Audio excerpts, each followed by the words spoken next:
apa hukum vaksin ataupun imunisasi bagi bayi yang katanya terkandung enzim babi, dan juga hukum vaksin dan imunisasi bagi orang yang umrah dan juga bagi orang yang melakukan ibadah haji. Kepada Abu, kamu persilakan dengan segala hormat. Masalah vaksin, masalah vaksin, masalah karu bagi orang yang nampung ikamau kali sidang baik MPU monyo atra yang dipicit dalam rekuang anu min nya hanaru hatabui buat rai kena imunisasi vaksin yang kena nya picit na lam takuan min taboh tet tagai nyankan dari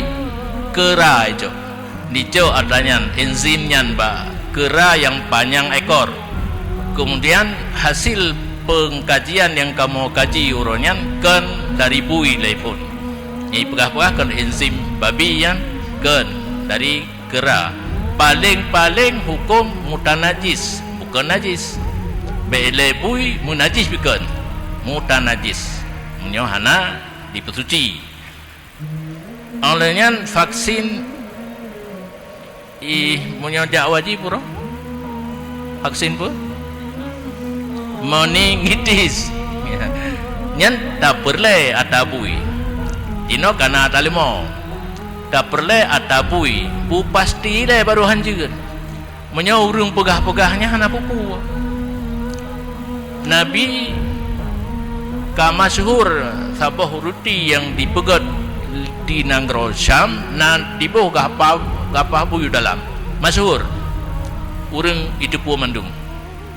sehingga dalam hidangan di ke Nabi narutinya Nabi gena cok gena baju urang pegah ya Rasulullah nyan rutinya dari Nanggro Syam na dibuh gapah buyu dalam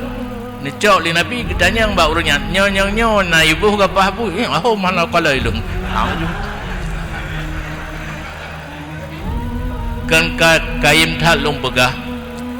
sesuatu yang untuk menghukumkan halal hana mesti yakin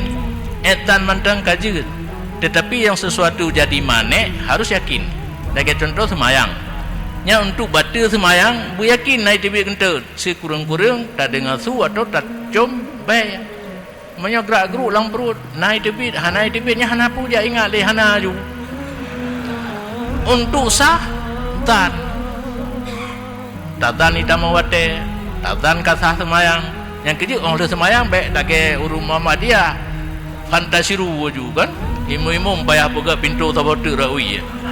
fa idza qudiyatis salatu fantasiru apabila selesai sembayang mahamulah kata dia tu urung bumo geyu tu tian ka beo tawirid